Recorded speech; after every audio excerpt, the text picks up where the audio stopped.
Good afternoon, ladies and gentlemen, wherever you are. Once again, I come, like I told you the other time in the previous videos, that we shall be sharing together to learn how we can improve on our leadership and management functions wherever we are serving from.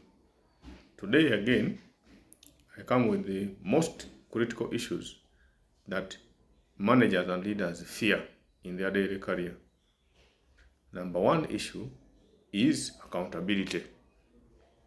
Because leaders and managers work through people, most times they have the fear that the resources entrusted to them, that they use the other people to extend to the beneficiaries, there is a likelihood that such resources may not reach. The only way you can deal with that kind of fear is that make sure that you are tracking, you are monitoring, you are doing spot-on checks to ensure that the resources that are planned and entrusted to you go to the right people. And in that way, the people that you work with, the people that you use to extend the resources will know that our leader is always checking what we are doing, and so we are supposed to do right things. Number two, fear that leaders and managers have in their career and their daily operation is delegation. For a leader to be perfect, for a leader to be regarded as is doing the right thing in his position, there must be people on standby to be in a position to take on from you, to perform your role. You can either go on leave, you can either fall sick, you can either get another opportunity, and so at all times you should have people that should be in a position to take on from where you have stopped. Again, why leaders fear delegating people and getting colleagues and staff is because most leaders believe they are the ones who are perfect, they are the ones who can perform exceptionally, which is not right. It is expected that good leaders are supposed to prepare people, are supposed to mentor people to perform their functions whenever they are not in office. The other fear that I've discovered for this number of years I have been in leadership in different contexts is dealing with difficult employees.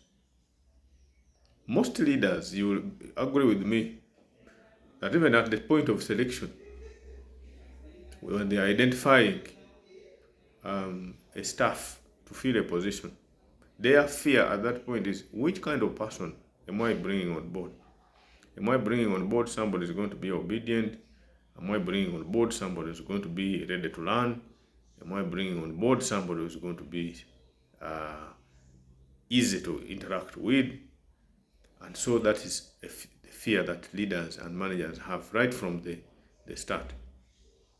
Now, how you can deal with that fear is that you should be in position to enhance your capacity as a leader, to make people better than you've gotten them, to mentor people, to make them performers, to improve their performance, to guide them.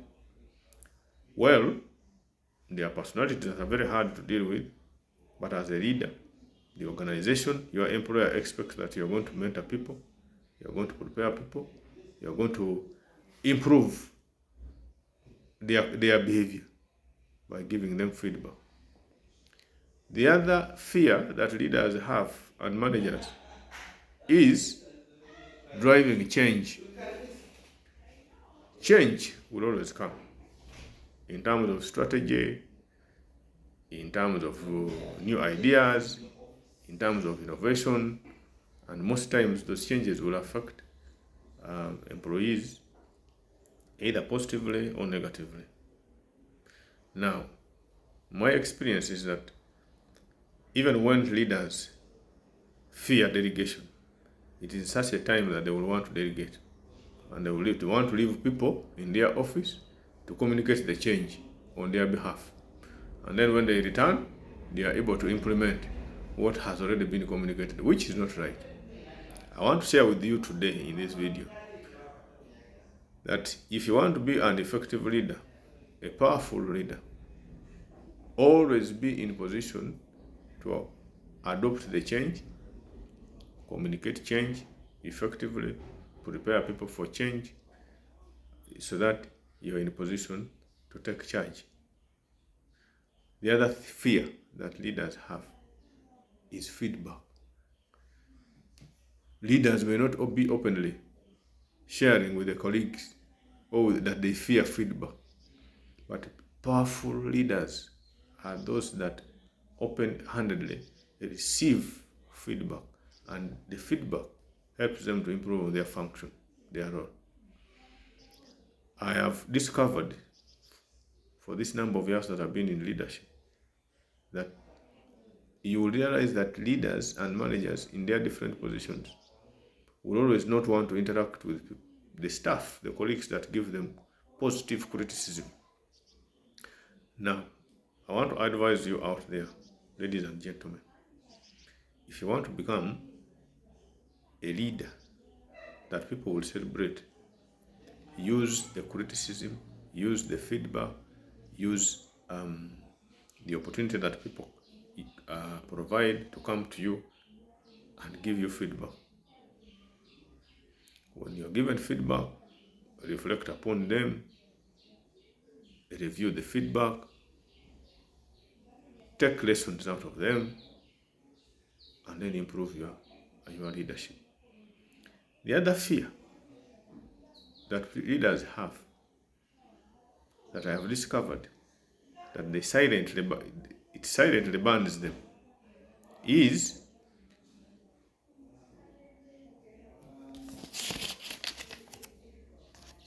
dealing with failure. All human beings are subject to failure at some point in time. Now, fearing failure may sound to be normal, but what's going to be different from you as a leader to another person is how you handle the failure that you encounter in your career. Expect at one point in time that failure will come.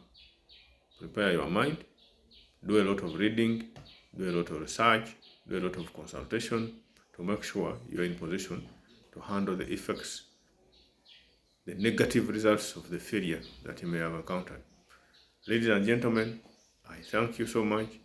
These videos, I share them with you to ensure that we are learning together, improving together, and we are able to meet the expectations of our people that we lead and our employers that give us the opportunity to be in those positions.